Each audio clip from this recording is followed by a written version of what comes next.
React hooks. Hooks were added to React in version 16.8. Before that hooks नहीं थे, तो हम लोग completely depend थे क्लास कंपोनेंट के ऊपर. बट आफ्टर दैट हम लोग अब क्लास की जगह पर फंक्शन कंपोनेंट को ज़्यादा प्रेफर करते हैं, क्योंकि जो काम हम लोग क्लास में करते थे वो सभी काम अब आप हुक्स के साथ कर सकते हैं. So hooks allow function component to have access to state and other React features. Because of this, class component are generally no longer needed. Although hooks generally replaces class component, but there are no plans to remove classes from React. So what is hook? Hooks allows us to hook into React features such as state and lifecycle method. So here is an example of hook. In this example we import use state from React और हमने यहाँ पर अपने दो चीज़ें set की हैं hook के अंदर, कलर और सेट कलर. डिफ़ॉल्ट जो हमारा कलर होगा वो रहेगा रेड, बट हम इसको अपडेट करना चाहते हैं. उसी के लिए हम लोग यहाँ पर सेट कलर की हेल्प से क्या करेंगे, कलर को ऑन क्लिक पर अपडेट करके देखेंगे. सो ये बिल्कुल बेसिक यूज़ आ गया यूज स्टेट का. ट्राई करिए इसको, एग्जांपल को ओपन करेंगे VS code.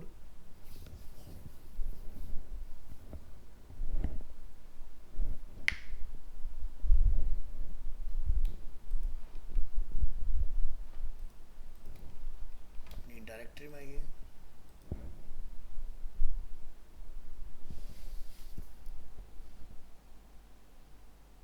My app, index file पर हम लोग क्लिक करेंगे यहाँ से और यहाँ पर कॉल करेंगे अपना ये एग्जांपल. यहाँ लिखिए npm start and run.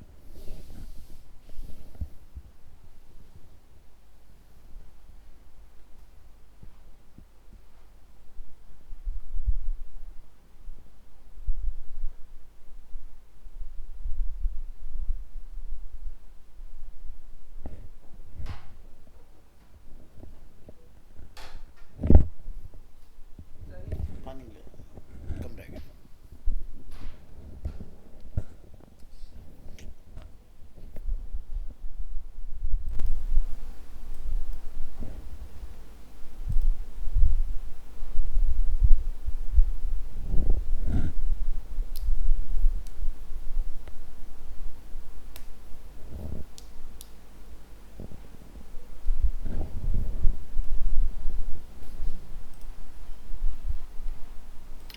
ये देखिए फाइल हमारा यहाँ पर सक्सेसफुली रन हो चुका है और इस फाइल को आपने सेव कर लेना है ताकि हमारा ये कंटेंट अपडेट हो जाए.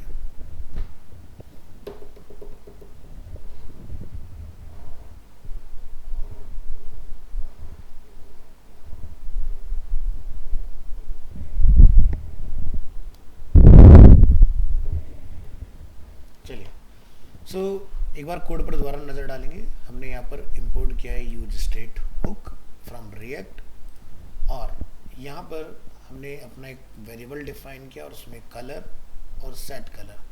ध्यान रखिएगा जो भी आप नेम यहाँ डिफाइन करते हैं उसी के आगे कैमल केस में आप सेट डिफाइन कर देंगे. ठीक है, चॉइस इज़ योर कि डिफ़ॉल्ट कोई डेटा वहाँ पर होगा या नहीं. अगर नहीं है तो सिंगल कोट डाल के आप ब्लैंक छोड़ देंगे. अगर कोई न्यूमेरिक वैल्यू होगा तो विदाउट कोट रखना है. और इस कलर को हमने यहाँ पर कॉल करा दिया इस तरह से.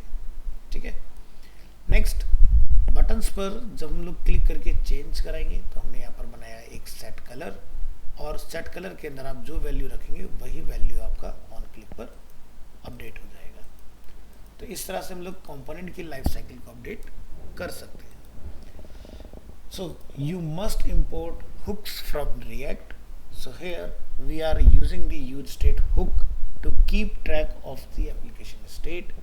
State generally refers to application data or properties that need to be tracked. कुछ rules हैं जो हमें समझने हैं. There are 3 rules for hooks. Hooks can only be called inside React function component, class में काम नहीं करेगा। Second, hooks can only be called at the top level of a component, यानी कि जब भी आप कोई फंक्शन कंपोनेंट बनाएंगे तो सबसे पहले आपको हुक को कॉल करना है। Third, hooks can not be conditional, आप इसमें कंडीशनल स्टेटमेंट पास नहीं कर सकते हैं। Note, hooks will not work in React class component, ये सिर्फ फंक्शन के लिए बना है, फंक्शन के अंदर स्टेट डायरेक्टली काम करती है आपकी। बात करते हैं custom hooks. If you have stateful logic that need to be reused in several components, you can build your own custom hooks. तो कस्टम हुक कैसे बनता है ये हम लोग लास्ट में समझेंगे। तो ये एक यूज स्टेट का हमने बेसिक एग्जांपल देखा है, और यूज स्टेट को दोबारा से समझते हैं। The React use state hook allows us to track state in a function component. State generally refers to data or properties that need to be tracking in an application. Import use state. To use the use state hook, we first need to import it into our component. At the top of your component, import the use state like this. ठीक है? Notice that we are destructuring use state from React as it is a named export. Initialize use state. We initialize our state by calling use state in our function component. Use state accepts an initial state and returns two value. The current state जो हम लोग यहाँ define करते हैं इधर colours के साथ, a function that updates the state, जैसे कि set color के साथ हमने अपडेट करने का प्रोसेस देखा था अभी थोड़ी देर पहले। Notice that again we are destructuring the return value from use state. The first value color in our current state, the second value set color is the function that is used to update our state.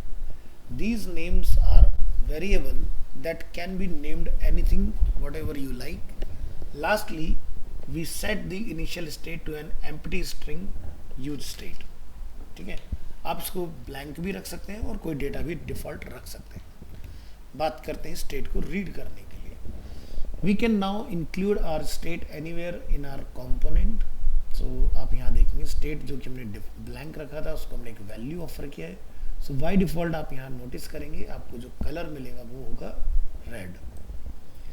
But अभी इस case में हम अगर set का use नहीं करेंगे but define किया हुआ है, आपको एक येलो वार्निंग मिलेगा। ठीक है, set colour is assigned a value but never used. ऐसा क्यों है? क्योंकि हमने इसको यूज़ नहीं किया है। बट आउटपुट में आपको कोई प्रॉब्लम फेस करने के लिए नहीं मिलेगा। Thank you.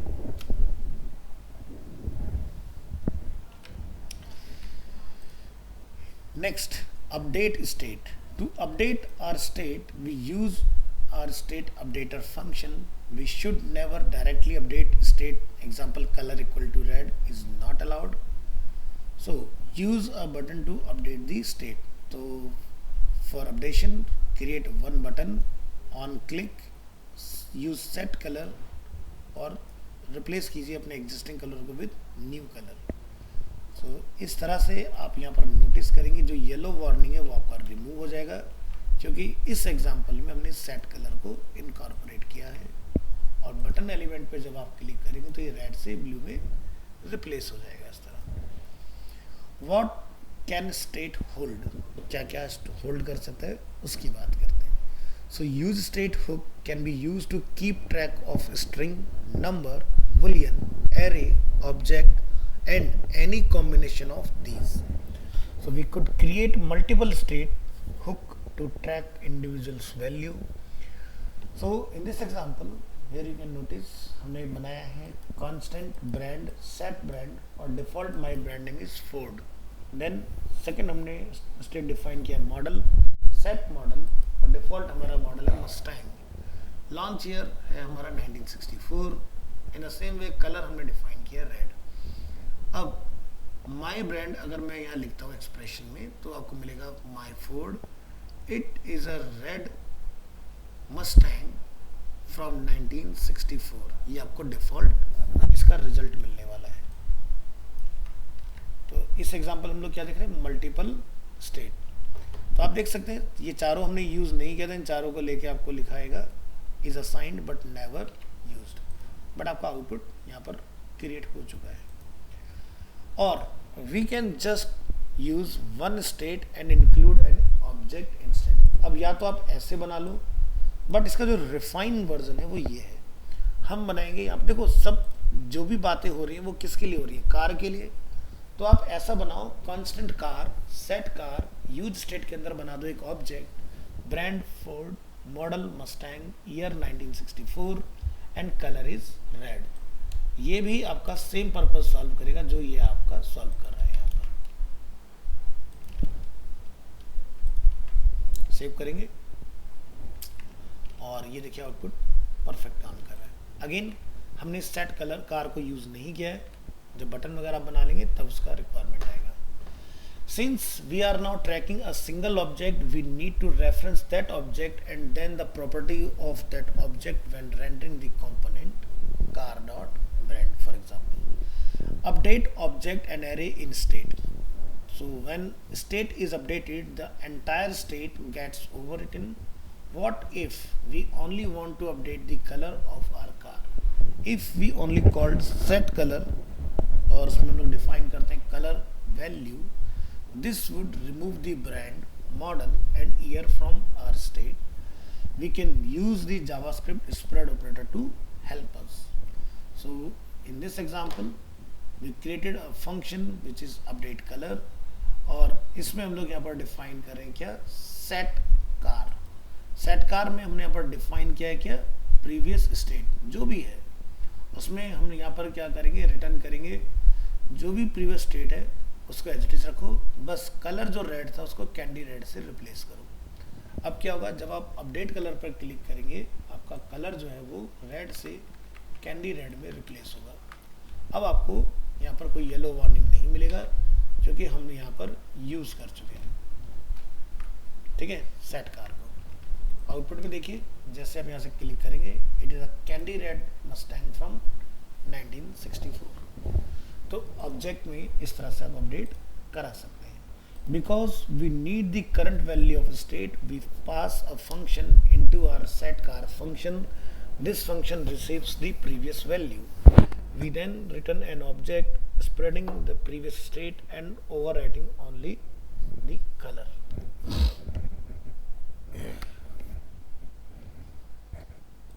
बात करेंगे यूज इफेक्ट। स्टेट के बाद में इफेक्ट का काम आता है। Use effect hook allows you to perform side effect in your component. Some examples of side effect are like fetching data from API, directly updating the DOM and timers. Use effect again accept two arguments. The second argument is optional but very useful. So use effect में हम दो चीजें use करते हैं, one is function and other is dependency. So let's use a timer as an example. In this example we called two hooks, one is use state and other is use effect. So use set timeout to count 1 second after initial render. So here we created a hook count, set count, default value of count is 0. Next in use effect हमें यहाँ पर हमने define किया set time out और set count को हमने यहाँ पर +1 अपडेट किया है हर 1 सेकंड के बाद में। चला के देखेंगे क्या चेंजेस हमें दिखते हैं इसमें। कंट्रोल एस और आप यहाँ देखेंगे हर 1 सेकंड के बाद ये आपका चलते जा रहा है। ठीक है, तो हम चाहते थे कि एक ही बार ये चेंज हो, बट ये 9 टाइम 10 टाइम इस तरह से अपडेट होते जा रहा है। इसके लिए हमें क्या करना होगा, but wait, it keeps counting even though it should only count once. So use effect runs on every render. That means that when the count changes, a render happen, which then triggers another effect. This is not what we want. So there are several ways to control when side effects run. So we should always include the second parameter which accepts an array we can optionally pass dependencies to use effect in this array. So one, if no dependency is passed, तो आप यहाँ पर define कर सकते हैं इस तरह से. सेकेंड, एन एम्प्टी एरे, यानी कि जब आपका ये यूज इफेक्ट कंप्लीट होगा तो आपने एक ब्लैंक एरे बना देना है इस तरह से. ठीक है, ये दो एग्जांपल है. थर्ड, प्रॉप्स और स्टेट वैल्यू आप इसके अंदर पास कर सकते हो. So to fix this issue let's only run this effect on the initial render, यानी कि जैसी फाइल खुले एक बार 1 सेकंड के बाद अपडेट हो जाए, देन उसके बाद स्टॉप हो जाए. सो हम यहाँ पर क्या करेंगे, इसमें एक ब्लैंक एरे, एक एम्प्टी ब्रैकेट यहाँ पर कॉल करेंगे, जिसकी हेल्प से क्या होगा, ये अपडेशन जो इन्फिनाइट चलते जा रहा है, 52 टाइम्स हो चुका है अभी तक, ये उसके आगे ना हो. अब आप यहाँ नोटिस करेंगे कि आपका इनिशियल रेंडर हुआ और उसके बाद ये ऑटोमेटिकली स्टॉप हो चुका है इस तरह से.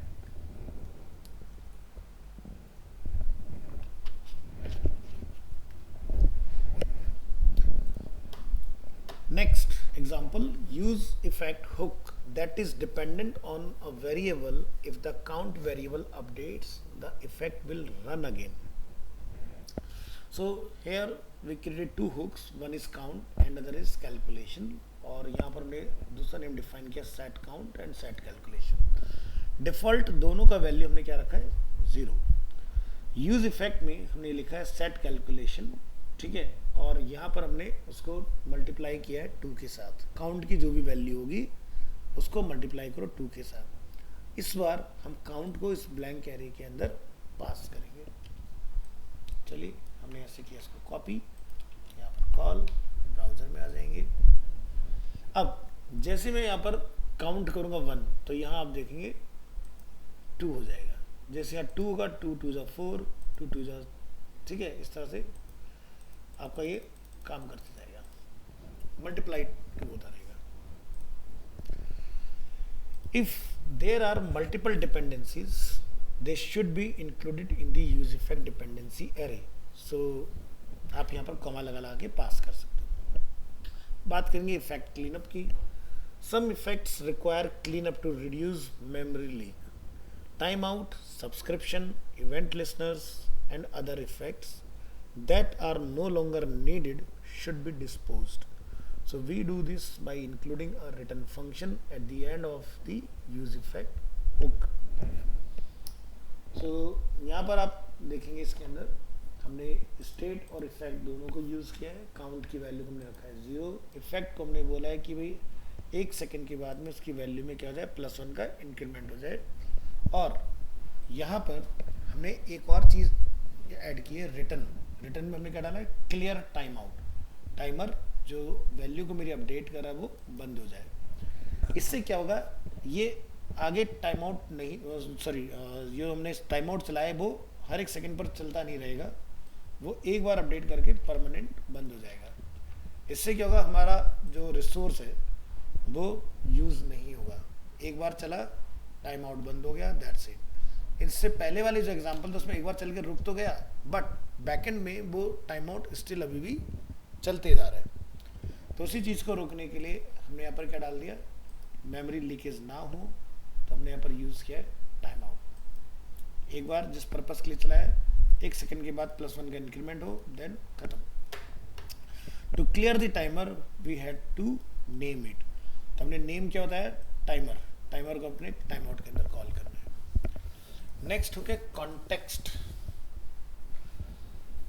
React context is a way to manage state globally.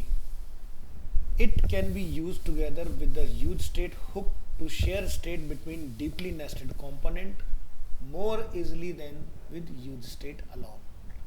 बात करते हैं प्रॉब्लम की. State should be held by the highest parent component in the stack that requires access to the state. To illustrate, we have many nested component. The component at the top and bottom of the stack need access to the state. To do this without context, we will need to pass the state as props through each nested component. This is called prop drilling. यानी कि one के अंदर जो मैंने property set की है वो मुझे 2, 3, 4 के थ्रू होते 5th तक पहुंचानी है, ताकि मुझे एक मैसेज वहां पर मिल जाए एप्टेक लिमिटेड। ट्राई करेंगे। Passing props through nested component. ये प्रैक्टिस जो हम लोग कर रहे हैं ये जस्ट एग्जांपल है, ऐसा में करना नहीं होता है। तो यहाँ आप देखेंगे हमने इसको कॉल किया, ब्राउजर में आएंगे, आप यहाँ देखेंगे हेलो एप्टेक लिमिटेड और यहाँ लिखा रहा है हेलो एप्टेक लिमिटेड अगेन। तो क्या हुआ कि डीपली नेस्टेड ये हमने किया। कैसे किया? 1 का डेटा गया 2 में, 2 से 3, 3 से 4, 4 से 5 और उसके बाद हमारा लिखा आया हेलो एप्टेक लिमिटेड अगेन। तो ये कैसे पॉसिबल हुआ? यहाँ हमने डिफाइन किया यूज़र, स्टेट की वैल्यू को हमने यहाँ पर डिफॉल्ट सेट किया एप्टेक लिमिटेड। हमने यहाँ पर H1 में हेलो के आगे यूज़र को प्रिंट कराया जिसके अंदर डेटा था एप्टेक लिमिटेड। कंपोनेंट 2 को मैंने यूज़र में जो वैल्यू थी वो हमने पास की, 2 से हमने वो 3 में पहुँचाई, 3 से हमने वो 4 में डाली, 4 से हमने वो 5 में पहुँचाई। इस तरह से जाके लास्ट में हमारा डेटा पहुँचा। But this is not the right way to share props value to deeply nested component.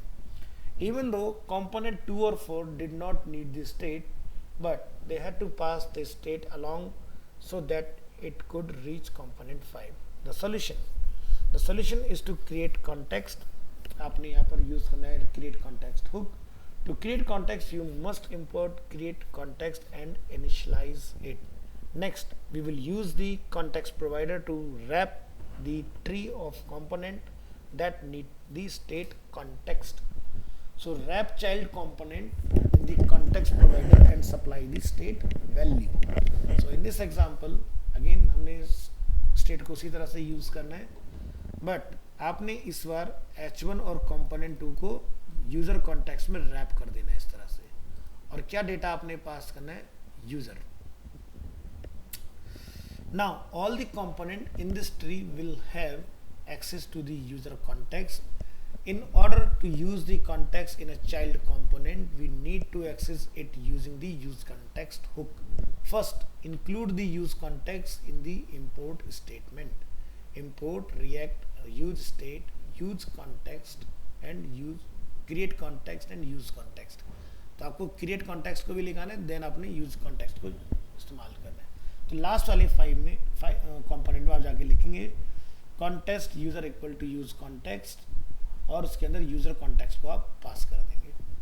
तो डेटा क्या होगा? 1 में डिफाइन करेगा, सीधे 5 के अंदर फैच हो जाएगा। तो फाइनल एग्जांपल हम यहाँ देखेंगे। ध्यान से देखिए, ये हमारा है कंपोनेंट 1। सेम प्रीवियस एग्जांपल हमने यहाँ पर स्टेट पास किया, बट हमने यहाँ पर जो यूजर कॉन्टेक्स्ट है उसमें इसको रैप कर दिया। हमने क्या लिखा? डॉट प्रोवाइडर वैल्यू क्या है? यूजर, जो हमारे इसकी है स्टेट की।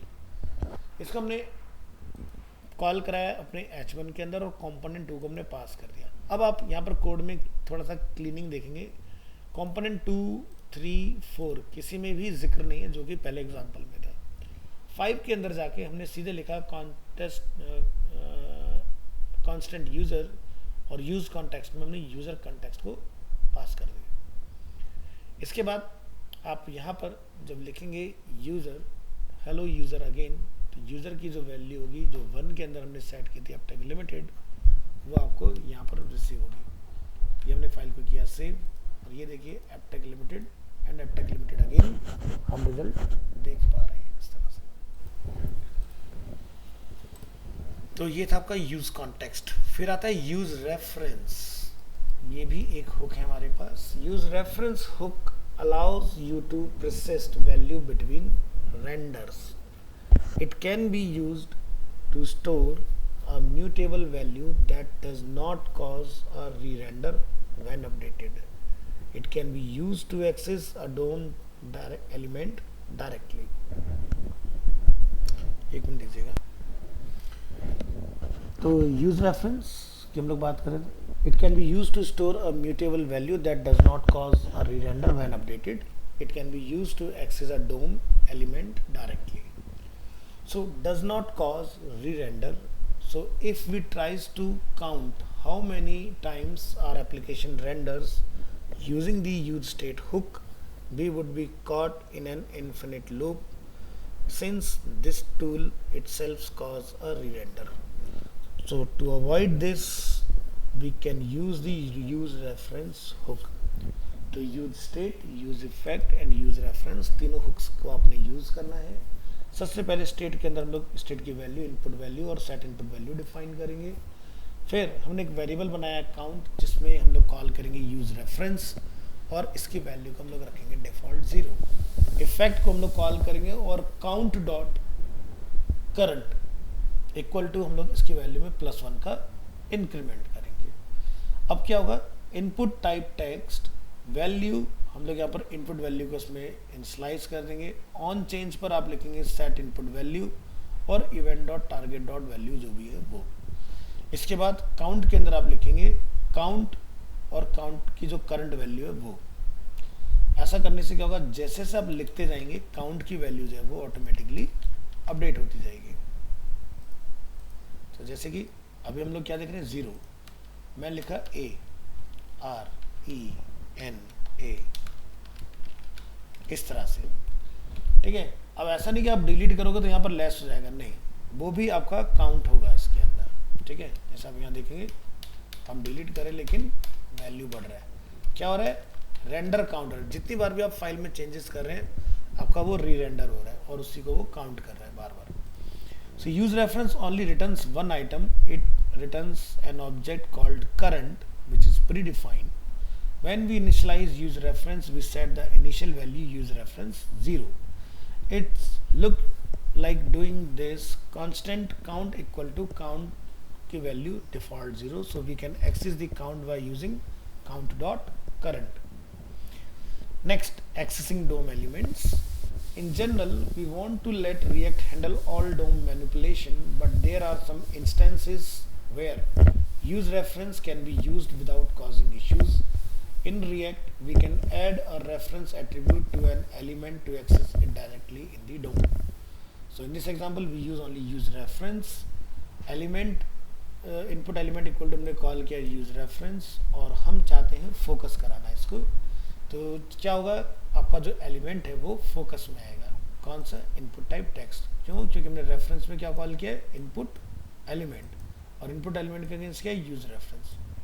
सो ट्राई करके देखें. जैसे हम बटन को क्लिक करेंगे आप देखिएगा आपका जो फील्ड है वो फोकस में आएगा. फोकस एलिमेंट ये देखिए डिफॉल्ट इस तरह से था, फोकस एलिमेंट करती है यहाँ पर आ रहा है. ये जस्ट टेस्टिंग के लिए. So tracking state change. The use reference hook can also be used to keep track of previous state value. This is because we are able to persist use reference value between renders.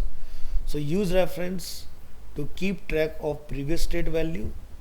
तो आप यहाँ पर जाकर define करेंगे use state, use effect, use reference. अपना state बनाइए input value और set input value उसमें लिखकर स्टेट की वैल्यू को रखिए ब्लैंक. एक वेरिएबल बना लीजिए प्रीवियस इनपुट वैल्यू और उसके अगेंस्ट कॉल करिए यूज रेफरेंस को. यूज इफेक्ट में आपने जाके लिखना है previous input value dot current equal to input value और इनपुट वैल्यू को आपने यहाँ ब्लैंक एरे में कॉल कर देना है. अब क्या होगा, जब आप लिखेंगे तो ये आपको बताएगा आपकी प्रीवियस वैल्यू क्या थी और करंट वैल्यू क्या है. तो एग्जाम्पल हम यहाँ पर करेंगे कॉल सेव. यहाँ ये अभी करंट और प्रीवियस दोनों ब्लैंक है. मैंने यहाँ जाके लिखा ए, तो करंट वैल्यू तो ए हो गया लेकिन प्रीवियस तो कुछ था नहीं. लेकिन जब मैं लिखूंगा आर तो यहाँ प्रीवियस वैल्यू ये पता लगाता रहेगा इसके अंदर इस तरह से. ये मुझे बता रहा कि करंट वैल्यू आपकी ये है लेकिन एन लिखने से पहले आपका ओ था, ओ से पहले आई था, इस तरह से. तो अगेन हमें ऐसा कुछ बनाना नहीं है, ये जस्ट ट्रैक करने के लिए कि किस तरह से ये आपके लिए हेल्पफुल होता है. ठीक है, tracking state changes के लिए. This time we use a combination of use state and use effect and use reference to keep track of the previous state. In the use effect, we are updating the use reference current value each time the input value is updated by entering text into the input field.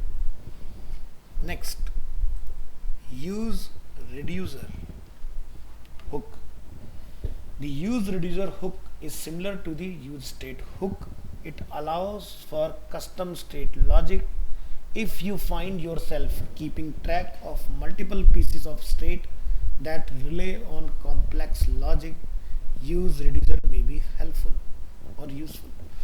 To the use reducer hook accept two argument again, reducer and initial state. Reducer function contains your custom state logic, and the initial state can be simple value but generally will contain an object. Use reducer hook returns the current state and dispatch method. So here is an example. यहाँ पर हमने call किया use reducer. Initial todos हमने यहाँ पर एक अपना बनाया एरे ऑब्जेक्ट के लिए, और यहाँ पर हमने अपने अलग अलग ऑब्जेक्ट बना दिए. ID1 to do 1, status true है या फॉल्स, हमने लिखा है फॉल्स फॉल्स फॉल्स. इस तरह से मल्टीपल ऑब्जेक्ट हमने डिफाइन किया इसमें. अब इसको एक बार आप पहले यहाँ कॉल कर लो, फिर समझते हैं.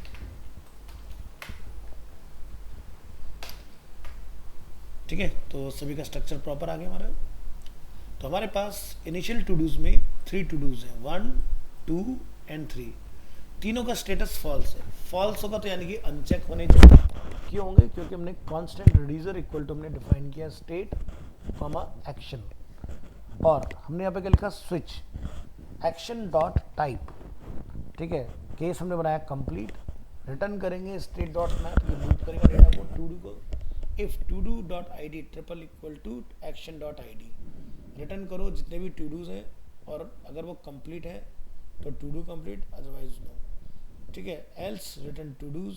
डिफॉल्ट हमारी स्टेट को रिटर्न करेगा. फंक्शन के अंदर हमने डिफाइन किया टू डूज अपना. टू डू में हमने डिस्पैच डिफाइन किया, रिड्यूसर को डिफाइन करके हमने रिड्यूसर और इनिशियल टू डूज को कॉल किया इसके अंदर. यहाँ हमने बनाया हैंडल कंप्लीट टू डू. अगर कंप्लीट है तो वो आपको उसका रिजल्ट दिखा देगा. रिटर्न के अंदर हम यहाँ जाके डिफाइन कर रहे हैं अपना लूप, जो कि हम लोग एक डिव के ऊपर चला रहे हैं. उसके अंदर हमने एक लेवल एलिमेंट रखा है, और उसके अंदर हमने इनपुट एलिमेंट को पास किया हुआ है. इसमें हमने ऑन चेंज पर लिख दिया हैंडल कंप्लीट, जो हमारा फंक्शन है ऊपर टू डू, और टू डू का जो भी टाइटल है वो नीचे आपको रिटर्न आता रहेगा. फाइल को एक बार सेव कर लें, ब्राउज़र में आइए, और यहाँ आप देखेंगे आपके पास 3 टू डूज हैं. अगर आपको लगता है कि मुझे टू डूज को ट्रू करना है, तो आप यहाँ पर आके जो वैल्यू आपने फॉल्स की उसको ट्रू से रिप्लेस कर दीजिए. तो आपको, अरे चल जाओ भाई, क्या दिखाई दे रहा है? एक टिक दिखाई दे रहा है डिफॉल्ट. तो हम ये यूजर से कराना चाहते हैं, ना कि खुद.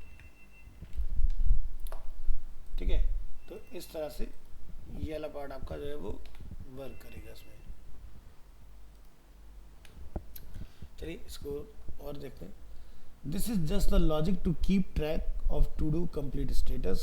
All of the logic to add, delete or and complete a to-do could be contained within a single use reducer hook by adding more actions. जैसे create, read, update, delete की जब बात आएगी तो हम लोग इसको समझेंगे. अब ये जो to-do के टाइटल लिखे आ रहे हैं, ये कैसे लिखे आ रहे हैं? ये जो हमने यहाँ डिफाइन किया है, देखो टाइटल हमने इसमें डिफाइन किया था to-do 3, to-do 2, to-do 1. ये उसी से रिटर्न आ रहा है आपको इसके आगे. ये जो लिखा आ रहा है, चेकबॉक्स जो 3 बने वो इसकी हेल्प से बने, जो हमने यहाँ डिफाइन किया. Input type checkbox.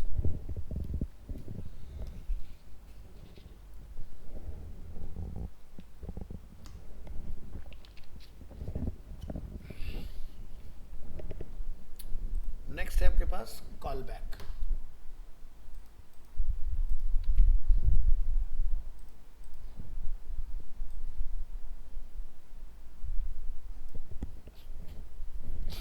Call back hook नाम से पता चल रहा है कि अगर आपने कुछ कॉल बैक कराना है उसके लिए आप यूज कर सकते हैं.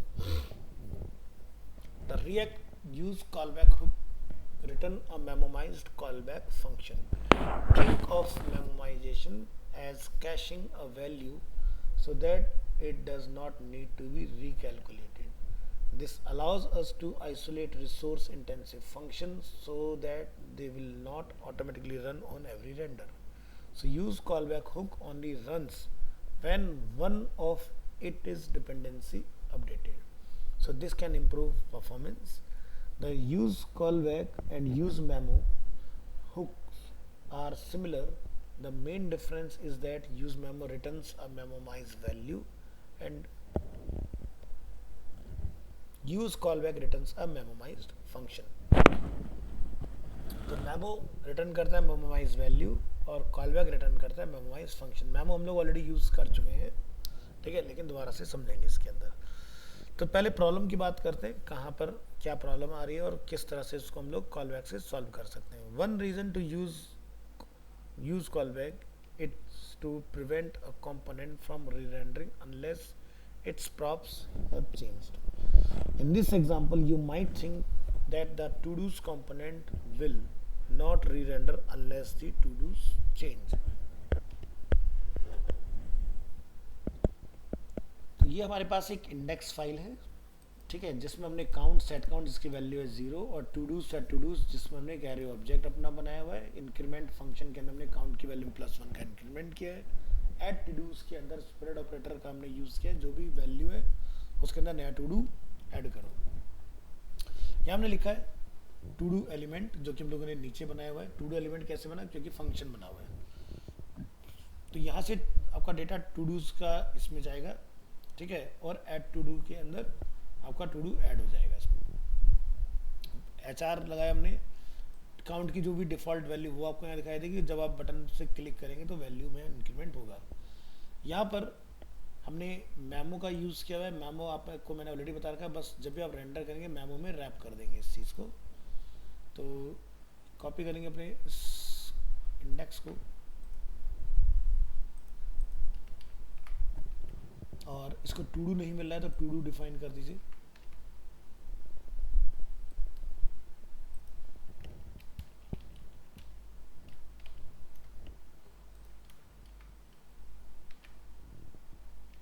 टू डूज है, तो देखिए अभी ये सक्सेसफुल रिटर्न आ रहे हैं। ब्राउजर में आएंगे, चेक करेंगे यहाँ पर।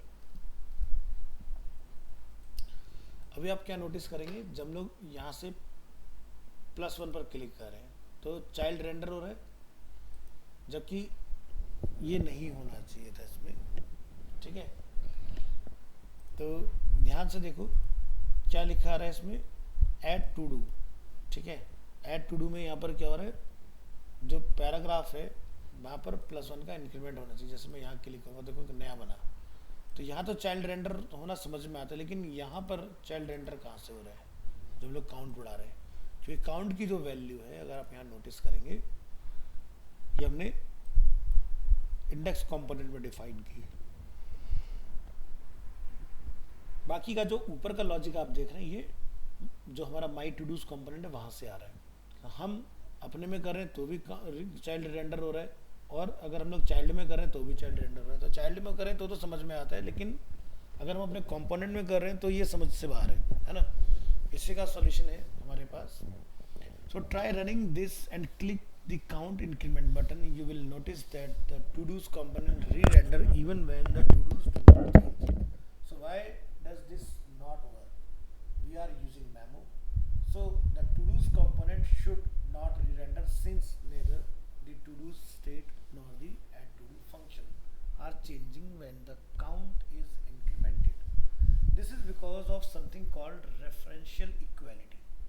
Every time a component re-render, its function get recreated. Because of this, the add to do function has actually changed. The solution क्या है इसका? To fix this, we can use the use callback hook to prevent the function from being recreated unless necessary. So use the use callback hook to prevent the to do's component from re-rendering needlessly. So in this example, we use callback, और क्या करेंगे आप यहाँ पर इस callback को यहाँ देखेंगे, हमने अपना डिफाइन किया count set count todos set todos, और इंक्रीमेंट के अंदर हमने काउंट की वैल्यू में +1 का इंक्रीमेंट कराया। बट इस बार जब हम लोग ऐड टू डू कर रहे हैं तो हमने उसमें यूज कॉलबैक को यूज़ किया, जो कि प्रीवियस एग्जाम्पल में हमने नहीं किया था। यूज कॉलबैक के अंदर हमने सेट टू डूज और जो भी हमारे पास पहले से टू डूज हैं वो एज इट इज रहे, और उसमें नया टू डू हमारा ऐड होता जाए। सिर्फ इस फाइल में चेंज कीजिए, टू डूज में आपको चेंज करने की ज़रूरत नहीं है। हम डिफरेंस देखेंगे ब्राउज़र में, चाइल्ड रेंडर हुआ है, हमने यहाँ से वैल्यू बढ़ाया, काउंट का कोई चेंजेस नहीं। अब जब आप ऐड टू डू करेंगे तभी आपका ये बेसिकली अपडेट हो रहा है इस तरह से। तो ये बेनिफिट आपको मिल जाएगा। अब आप काउंट को अपडेट करेंगे तो टू डूज जो आपका कंपोनेंट है वो री रेंडर नहीं होगा।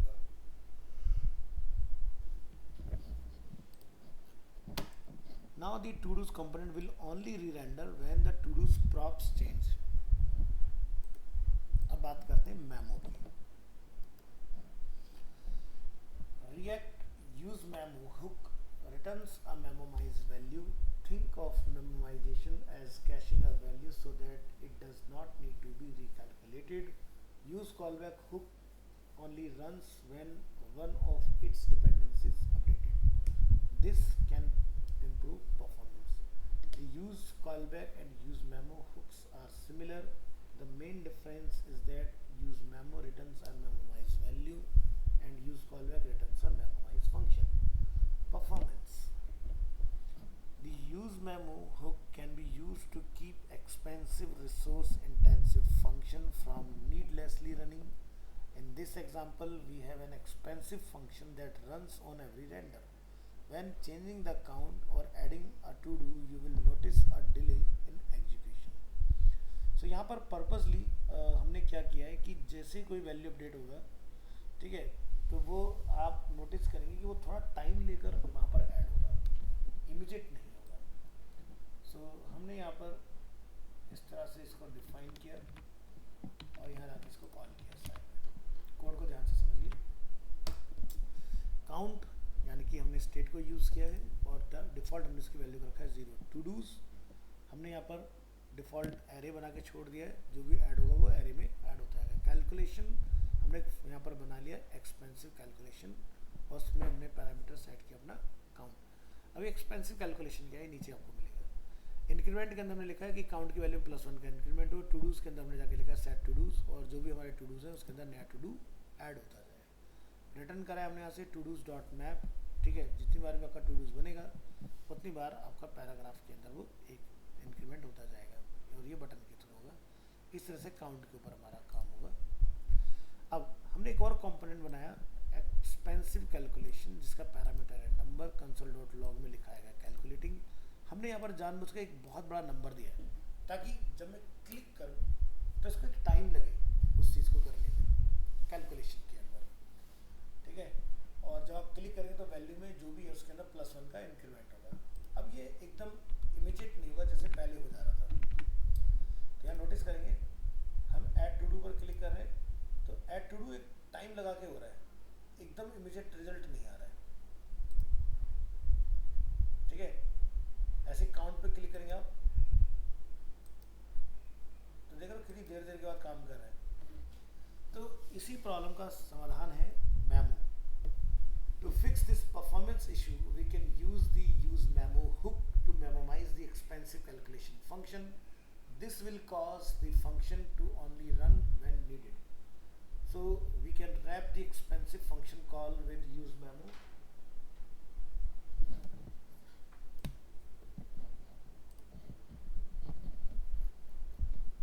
हाँ, तो मेमो का हम लोग यूज करेंगे इसके लिए. So we can wrap the expensive function call with use memo.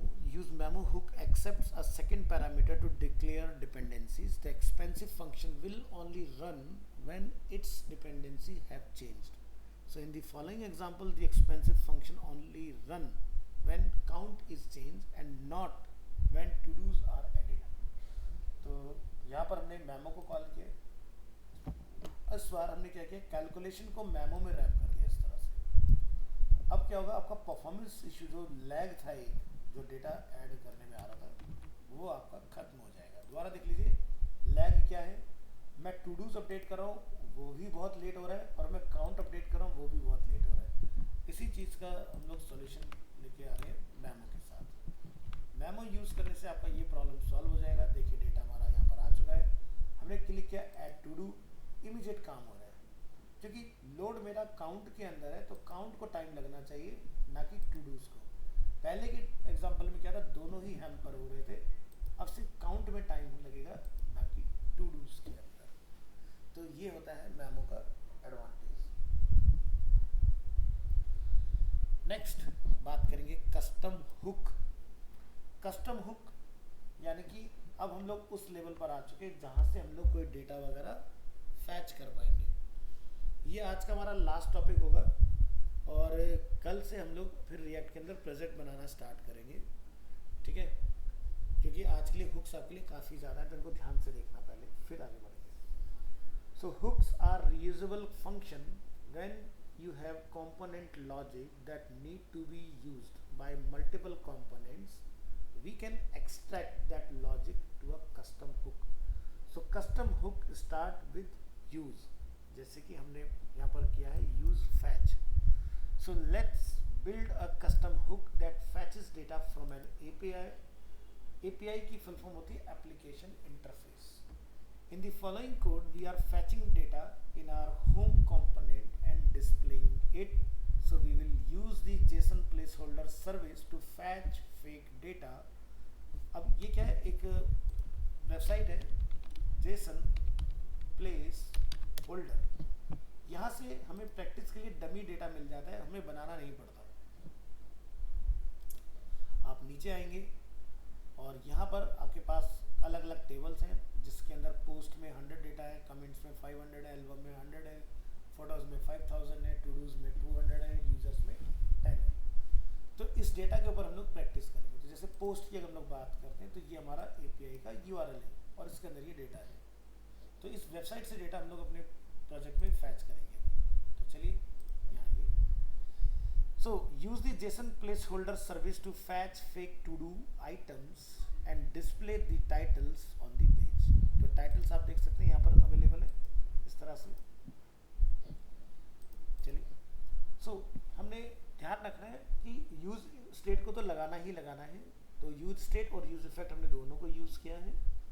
हमने एक फंक्शन बनाया अपना होम के नाम से और हमने एक अपना स्टेट बनाया डेटा और सेट डेटा। बाय डिफॉल्ट हमने इसको रखा है नल, हमारे पास कोई डेटा इसमें नहीं है। इफेक्ट को हमने कॉल किया और हम यहाँ पर क्या लिखेंगे, इसके अंदर फैच का काम होता है किसी भी सोर्स से डेटा को फैच करना और आपको प्रोवाइड कराना। तो हमारे पास फैच में लोग पास करेंगे अपना यूआरएल आप देख सकते हैं यहाँ पर ये हमारा अवेलेबल है, ठीक है। इसको आपने यहाँ पास करना है। देन हमने यहाँ पर रेस्पॉन्स पैरामीटर बनाया जिसमें हम लोग रेस्पॉन्स को जेसन में लेकर आएंगे। उसके बाद देन डेटा जो है हमारा उसको हम लोग कॉल करा देंगे सेट डेटा के ऊपर, रिटर्न करेंगे जो हमारा डेटा है and data dot map item, हमने इसको न्यू नेम रखा है। इसमें हम लोग क्या करेंगे, रिटर्न पी के अंदर हम लोग की लगा देंगे आइटम आईडी जो कि 1 2 3 ऑटोमेटिकली यूनिक हो जाएगा।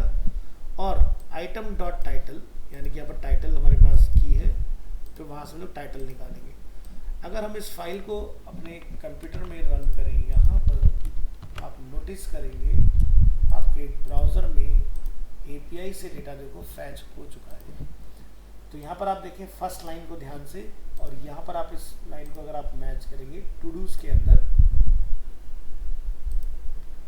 तो देखिए यही लाइन यहाँ पर लिखा हुआ है, ठीक है। ये हमारा सेकंड लाइन हम देख रहे हैं यहाँ पर, और ये सेकंड लाइन आप यहाँ नोटिस करेंगे, कॉपी कंट्रोल F, ये देखिए। तो इस तरह से हम लोग API से डेटा फैच कर सकते हैं और उसको अपने प्रोजेक्ट में यूज कर सकते हैं। अब the fetch logic may be needed in another component as well, so we will extract that into a custom hook. So अभी जो हमने यहाँ पर यूज फैच की बात की थी अभी इसका इस्तेमाल नहीं हुआ है, तो हम यहाँ पर एक फाइल बनाएंगे जिसका नेम होगा usefetch.js। so right click here, make your file usefetch.js। in this file हम यहाँ पर इस कोड को कॉल करेंगे। हमने यहाँ पर एक ऐसा लॉजिक बना दिया, जैसे मैंने आपको एग्जांपल दिया था कि भाई हमारे पास एक फंक्शन है जिसमें मैंने नाम रखा है कैलकुलेशन, और कैलकुलेशन के अंदर मैंने दो पैरामीटर रख दिए a, b, रिटर्न करा दिया हमने वहाँ पर a + b, और जब भी आप कुछ टोटल करना चाहोगे दो वैल्यू का तो वहाँ पर आप उसको चला सकते हो। इन द सेम वे हमने यूज फैच अपना एक कस्टम बनाया, पैरामीटर हमने यहाँ पर URL रख दिया, डेटा सेट डेटा डिफॉल्ट नल, फैच के अंदर हमने URL को डाल दिया और बाकी सब कुछ हमने एज इट इज यहाँ पर रख दिया। अब इसका फ़ायदा क्या होगा, जब भी आपको कोई API से डेटा लेना होगा आप इस लॉजिक को चलाओगे, ऑटोमेटिकली डेटा आपका आ जाएगा, आपको बार बार ये सब लिखने की ज़रूरत नहीं होगी। तो मुझे मेन कोड में क्या चेंज करना रहेगा, हम मेन कोड में आएंगे, क्या लिखेंगे, import use fetch from use fetch, right. बस constant data equal to use fetch, आप खाली अपनी एपीआई का नाम बताइए, बाकी पूरा जो लॉजिक है वो इसमें चल जाएगा, क्योंकि यूआरएल इसको चाहिए, यूआरएल हमने यहाँ से इसको प्रोवाइड करा दिया। अब आप देखेंगे अगेन आपका जो डेटा है वो फैच हो चुका है यहाँ पर। तो मैं कोई दूसरी एपीआई फैच करना चाहता हूँ एग्जाम्पल के लिए, तो मैं इसका भी कोई यूआरएल यहाँ पर पास कर सकता हूँ। Example explain, we have created a new file called usefetch.js containing a function called usefetch which contains all of the logic needed to fetch our data. We removed the hard-coded URL and replaced it with a URL variable that can be passed to the custom hook. Lastly, we are returning our data from our hook. In index.js, we are importing our usefetch hook and utilizing it like any other hook. So this is where we pass in the URL to fetch data from. Now we can reuse this hook, this custom hook in any component to fetch data from any URL. So इस तरह से आप अपनी API से data लाने के लिए बार bar code ना लिखकर आप उसको reusable कोड में रिप्लेस कर सकते हो like this. तो नेक्स्ट क्लास जो आपका रहेगा, आपका रिएक्ट सब कंप्लीट हो चुका है। अब हम रिएक्ट के ऊपर APIs की हेल्प से फैच करके प्रोजेक्ट बनाना सीखेंगे, कैसे हम लोग प्रोजेक्ट वगैरह बना सकते हैं। ठीक है, अभी सेशन को हम लोग यहाँ पर वाइंड अप करेंगे। आप बुक्स के ऊपर प्रैक्टिस करिए, कोई डाउट्स हैं, कोई क्वेरीज हैं पूछिएगा। वैसे मैं आपको बता दूं, आपकी जो भी इसमें डाउट्स रहने वाले हैं वो जब आप प्रोजेक्ट बनाओगे तो ऑटोमेटिकली सब क्लियर हो जाएंगे। कोई कुछ कहना चाह रहा है? मुख्तार बोलिए। जी मुख्तार।